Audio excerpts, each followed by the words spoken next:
Chers amis, bonjour. Jeûner ou vivre, réaliser une pause alimentaire pranique.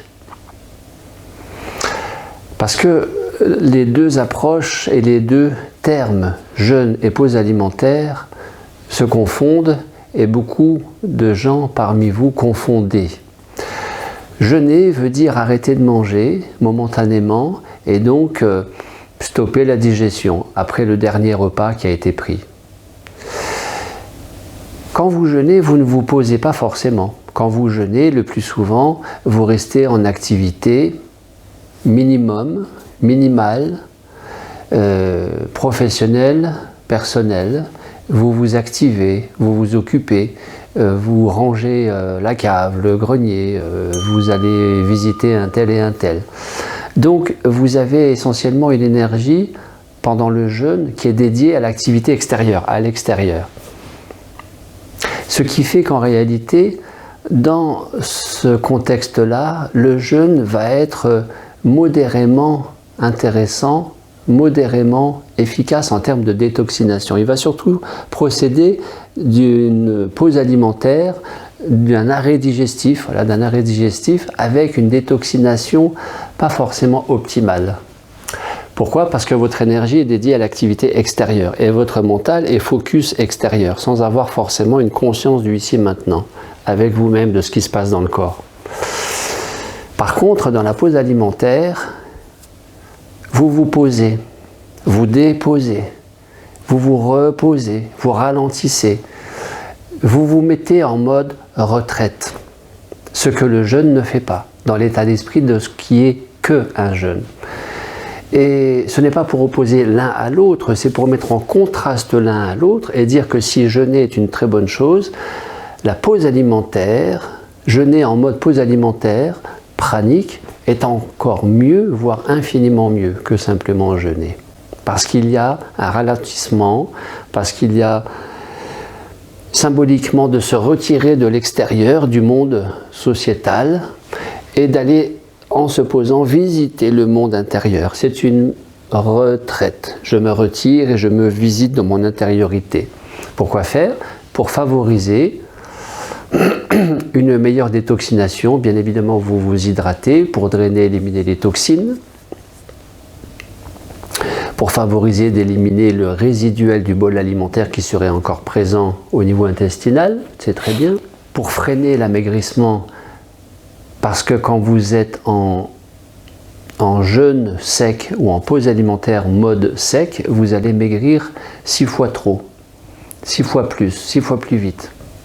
Donc, quand vous êtes en pause alimentaire pranique, parce que vous vous posez, vous ralentissez, vous freinez, et que vous visitez, que vous prenez du temps pour vous, mais vous ne vous affairez pas à faire 50 000 choses pendant que vous êtes dans cette pause alimentaire, eh bien, vous dédiez un maximum de cette énergie corporelle, énergie de la globalité tête-corps, avec et grâce à l'arrêt digestif, à la détoxination. Et vous aurez une détoxination accrue, approfondie. Vous irez plus loin dans les bénéfices du jeûne, à condition que ça corresponde, ça ressemble un minimum à une pause alimentaire. Ainsi, nous parlons de l'inversion énergétique, parce que dans le jeûne, parce que vous êtes un minimum actif, vous n'aurez pas tant que ça le refroidissement des extrémités, pieds, mains. Par contre, dans la pause alimentaire pranique, parce que vous êtes en ralenti avec vous-même et que l'énergie est dédiée à la métabolisation et à la détoxination de l'organisme, eh bien, vous avez les extrémités, pieds et mains, qui vont refroidir. C'est un signe classique de détoxination parce que vous consacrez ce temps dédié à la détoxination à vous-même, à vous faire du bien, en ralentissant et en lâchant les contraintes, les soucis, les factures, le travail. D'où qu'il n'est jamais conseillé de réaliser un jeûne prolongé au-delà de quelques jours, au-delà de 3 jours, tout en continuant de travailler. Aussi pour des raisons de sécurité que vous connaissez. Ainsi, j'accompagne actuellement, là, j'accompagne un homme, une femme. Cet homme s'est posé. Il est vraiment dans un contexte idéal pour vivre une pause alimentaire. Aujourd'hui, il en est à J14. Et cette femme, aujourd'hui, en est à J17, mais elle continue de travailler. Elle est à mi-temps, accompagnatrice à domicile, gouvernante à domicile, et bien évidemment, les bénéfices pour elle du jeûne jusque-là, et pour lui de la pause alimentaire pranique jusque-là, seront légèrement différents. À titre d'exemple, cette femme, qui n'était pas maigre au départ, n'a perdu que 3 kilos en 15 jours. Les 15 premiers jours, elle n'a perdu que 3 kilos, ce qui montre bien que les bénéfices et les effets du jeûne sont modérés, à commencer par la détoxination. Et donc, suite à ces effets modérés de la détoxination, au fait de perdre moins de poids. Non pas qu'il faille perdre beaucoup de poids, mais qu'en laissant faire, en se laissant vivre et en permettant au corps de faire son boulot, après l'arrêt digestif, après la digestion du dernier repas et pendant la détoxination, de faire tout son travail de réalignement. Vous savez, autophagie, autolyse, prix Nobel de médecine, octobre 2016, le docteur Yoshinori Osumi. Et tout cela ne va fonctionner dans l'idéal d'une pause alimentaire pranique, qui est bien mieux, bien meilleur qu'un simple jeûne, qu'à partir du moment où vous lâchez prise. Parce que vous pouvez aussi être en pause alimentaire pranique, vous êtes mis en congé, vous êtes en arrêt maladie, vous êtes à la retraite, vous êtes étudiant et donc en vacances scolaires, vous consacrez ce temps à un processus pranique, très bien, mais si vous ne lâchez pas, au niveau du mental, cela reviendrait presque à ne faire qu'un jeûne. La pause alimentaire pranique, c'est bien plus qu'un stage, c'est bien plus qu'un jeûne, c'est une retraite pour aller se retirer dans son intériorité et sans forcément aller jusqu'à faire une psychanalyse ni une thérapie, eh bien d'observer ce qui se passe, d'accompagner ce qui se passe, de vivre en conscience ce qui se passe et d'accueillir, de se réjouir de tout ce qui se passe parce que tout ce qui se passe est parfaitement juste pour le corps. Donc, caractéristique d'une pause alimentaire pranique à partir du moment où vous lâchez prise, vous allez avoir des symptômes physiques de détoxination plus prononcés que dans le jeûne, qui sont tout à fait normaux.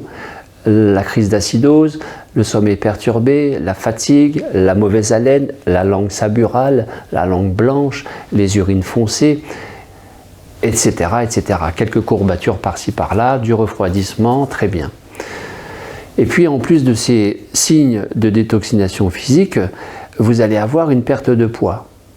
Je vous renvoie à cette vidéo pour quelle perte de poids, pour quel processus, quelle durée de processus pranique, 7 jours, 14 jours, 21 jours. Et puis, signe que vous êtes en détoxination, eh bien l'accélération du pouls, les palpitations qui est tout à fait caractéristique et donc normale de la pause alimentaire pranique. Le prana se rajoute à la pause alimentaire, le prana se rajoute à l'état d'esprit d'une pause alimentaire s'opposer en mode retraite, ce qui se distingue du jeûne tout court, le prana permettant d'aller beaucoup plus loin, parce que le prana nourrit la cellule pendant que vous ne mangez pas, aligne les 4 corps si vous lâchez le mental, si vous lâchez ici, et favorise l'expansion de conscience, ce qui procède d'un puissant alignement et d'une cohérence, pertinence dans le fonctionnement global, corps-esprit, tête-corps. Ainsi, tout ça pour dire autrement, c'est que la pause alimentaire, le processus pranique va infiniment plus loin que le jeûne et il est infiniment plus bénéfique si vous lâchez le mental, si vous vous mettez en congé, si vous levez le pied et que vous vous mettez dans un état d'esprit de retraite. Merci à vous, belle journée à vous.